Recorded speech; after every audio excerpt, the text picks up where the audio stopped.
শেখ হাসিনার পতনে দেশ আজ উল্লাসে মেতে উঠেছে, যে উল্লাস আমি নিজেও উপভোগ করেছি।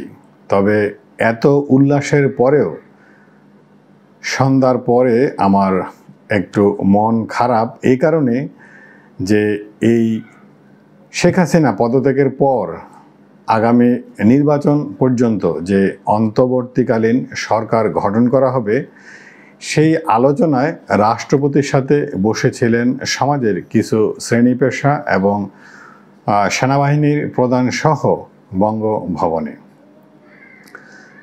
অত্যন্ত দুঃখের এবং ভারাক্রান্ত মনে আমি কথাটি বলছি। সেই আলোচনায় আমাদের যে বীর সমন্বয়কেরা ছিলেন, অন্তত তাদের 2 থেকে 3 জন, এমনকি হতে পারতো সেটা 5-6 জনকে রাখার প্রয়োজন ছিল। তাদের কোনো কন্ট্রিবিউশন বা কোনো আলোচনায় অংশগ্রহণ না করা ছাড়াও তাদেরকে সেই টেবিলে অন্তত রাখার প্রয়োজন ছিল। আমার কাছে মনে হয়েছে যে কিছু লোক খুব তড়িঘড়ি করে সেই আলোচনায় অংশ নিয়ে ফেলেছেন এবং যাদের ঘামের পরিশ্রমে, যাদের জীবন বাজি রেখে যারা এই পর্যায়ে নিয়ে আসলো শেখ হাসিনার পতন এবং শেখ হাসিনার যে স্বৈর শাসন গত 15 বছর ধরে চলছিল, তার অবসান ঘটিয়েছেন যাদের প্রচণ্ড রকম জীবন বাজি রেখেছিলেন। প্রত্যেকটি দিন আমরা যখন টেলিভিশনে নানান গণমাধ্যমে সংবাদ পড়ে তাদের জন্য কত না আমরা উৎকণ্ঠায় থাকতাম, তাদেরকে মেরে ফেলে কিনা, তাদেরকে গুম করে দেয় কিনা, তাদেরকে অ্যারেস্ট করে ফেলে কিনা। এবং আপনারা দেখেছেন কয়েকজন সমন্বয়কে ইতিমধ্যে অ্যারেস্টও করা হয়েছে, জেলে আছে, এবং কিছু সমন্বয়ক প্রচণ্ডভাবে তারা প্রহারের শিকার হয়েছেন, এমনকি ডিবি অফিসেও তাদেরকে নানানভাবে হেনস্থা করা হয়েছে। তো এমন চ্যালেঞ্জের মধ্য দিয়ে যারা এই শেখ হাসিনার পদত্যাগ ঘটালো, দেশকে বলা চলে দ্বিতীয়বারের মতো স্বাধীন করলো, এটা অনেকের ভাষায় এভাবে বলছে এবং আমিও এটি বলতে প্রস্তুত। দেশ দ্বিতীয়বারের মতো স্বাধীন হয়েছে। এই দিনটির কথা এই দেশের জাতি আজীবন মনে রাখবে।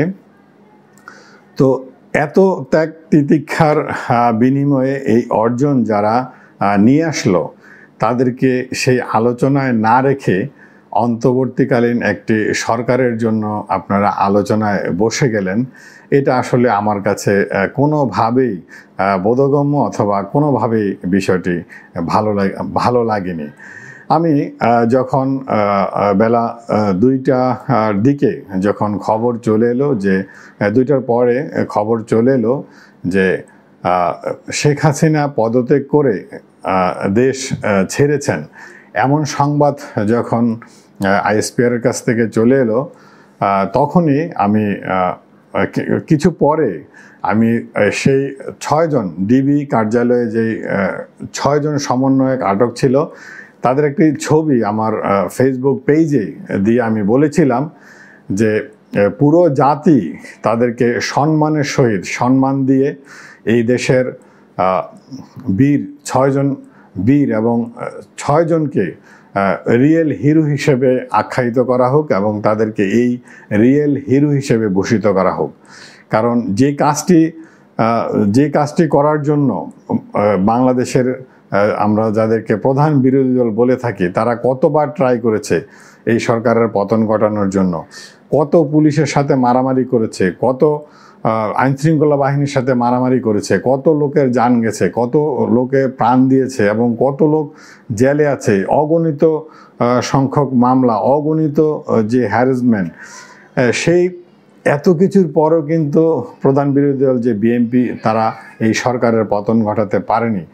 যেই পতন ঘটালো এই সমন্বয়কেরা, তাদেরকে সেই আলোচনায় না রেখে আপনারা আলোচনা করে ফেললেন। এটা আমার কাছে একেবারেই শোভনীয় হয়নি। তাদের কোনো রকম কন্ট্রিবিউশন না থাকলেও তাদেরকে অন্তত সেই টেবিলে রাখার প্রয়োজন ছিল। এটা আমার ব্যক্তিগতভাবে মনে হচ্ছে। তবে সেই আলোচনার পরে জনাব আসিফ নজরুল কিন্তু একটি বাক্য বলেছিলেন যে ওনাদেরকে ফোন দেওয়া হয়েছে, যোগাযোগ করা হচ্ছে, তাদের সাথে আলোচনা করেই সব কিছু করা হবে। তবে সেই আলোচনাটা ওনাদেরকে ফোন দিয়ে এনে ওনাদেরকে সাথে করে নিয়ে সে আলোচনাটা করার প্রয়োজন ছিল বলে আমি ব্যক্তিগতভাবে মনে করি।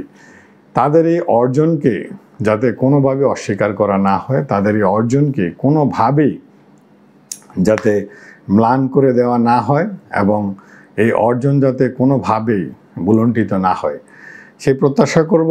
আমি আশা করব এই সমন্বয়কের প্রধান সমন্বয়ক অথবা অন্য কোনো সমন্বয়কে হতে পারে অন্তর্বর্তীকালীন সরকারের কোনো একটা পদে তাদেরকে রাখা যায় কিনা, এবং আমি আশা করব রাখা হয়তো যাবে। সেই চেষ্টা যেন থাকে। যারা এই অন্তর্বর্তীকালীন সরকার গঠন করবেন, যারা থাকবেন, তাদের কাছে আমি করজোড়ে এই মিনতিটি করছি। সবাই ভালো থাকবেন। আজ এ পর্যন্তই।